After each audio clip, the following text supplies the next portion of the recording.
Welcome to Study Loop. Spheres, and then we're asked to derive an expression for the gravitational acceleration on the planet in terms of the density and the diameter of the planet. So normally we would say that the gravitational acceleration is the mass of the planet times the gravitational constant divided by r squared. But instead of m and r, we want this in terms of density and d.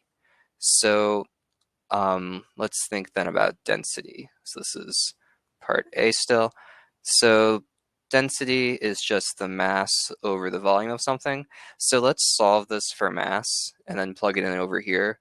And then hopefully we'll get things canceling out and then be able to turn this into an expression that depends on density and volume. And then volume we can substitute for diameter. So to start, the mass is just equal to the density times the volume. And let's actually substitute in for the volume right here. So we'll say that equals density, and a sphere has volume of 4/3 pi r cubed. And so now we'll take this expression for mass and plug it in over here.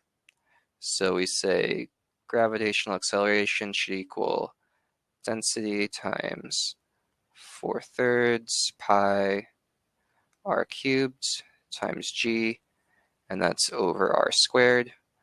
So this then becomes 4/3 pi times the density, and then that cancels, so r and g. So this is almost what we want. It's in terms of density and r. So we just want to get this in diameter. So the diameter should be half of the radius, or twice the radius. The radius is half the diameter, so 4/3 pi density d over 2 times g. And so finally we can get this, we'll have 4 over 3 times 2, so 4/6, or 2/3. 2/3 pi g, and then density times diameter are two variables here. So there is our function.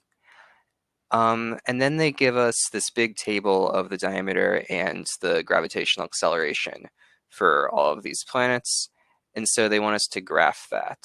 And so based on our equation here, if the density of these planets were constant, we would expect then that just as diameter increases of the planet, we would just have the gravitational acceleration uniformly increase or just linearly increase. So I've graphed all that data they've given us. And while we expect this would just be a straight line, so as planet diameter increases, we'd expect the gravitational acceleration to increase based on our equation.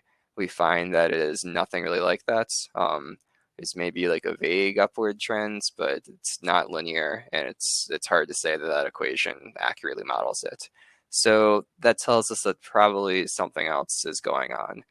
So what does the graph tell you about the variation average density? Well, it must be that it's pretty substantial, because assuming that there was no variation, it didn't really work out very well for us.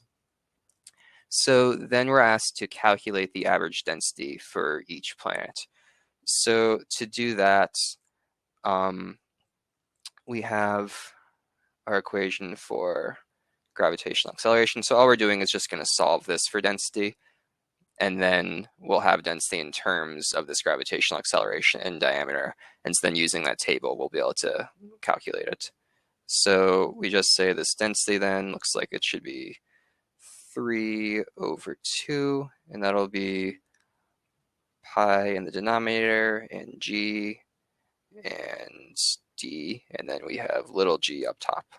So there's our equation of how we'll get density from that chart. And so when we do that, then we calculate for all the planets, we list them in order, and we should get this then for the density decreasing. So it looks like Earth is actually the most dense given that chart. So given like the equation that we come up with for this, which may or may not be an accurate model. So part C then tells us that the Earth is not in fact a uniform sphere and has a greater density near its center. So is it reasonable to assume that this might be true for other planets? So I think given that our graph didn't really work. We did not get a linear relationship as we would have expected. If we were assuming the planets were uniform in density, then it's probably fair to say that yes, it is fair to assume that the other planets as well as Earth might not be uniformly dense. And so that's why then our model didn't accurately follow this. So discuss the effects this might have on our analysis, this non-uniformity. So they say that Earth is denser near the middle, and so we're assuming other planets are too. And so generally that should increase then the gravitational acceleration we get on planets. So if we have our planet, and now if most of the mass is concentrated near the middle, oh, I'm sorry, I mean decrease the gravitational acceleration. So if most of our mass is concentrated towards the middle, that's going to increase the average distance between the mass and the surface. And so since the gravitational force goes like 1 over r squared, the bigger this distance, the weaker the force will be. So we expect then that our model will overestimate the gravitational force on planets. And then in reality, they'll be weaker. And so finally then, in part D, they say if Saturn had the same average density as Earth, what would the value of G be at Saturn's surface? So doing that, we just say G equals 2/3 pi big G density times D.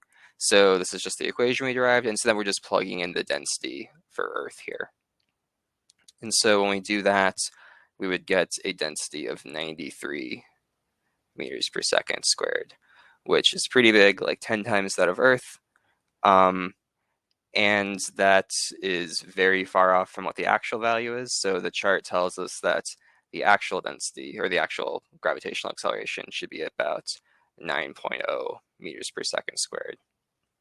So our equation then, by assuming uniform density, is greatly overestimating what the actual acceleration will be. So if we accounted for the fact that most of the mass is at the middle, we would probably get a value that's more close to the true value that's lower because there's a larger distance between the mass and the surface.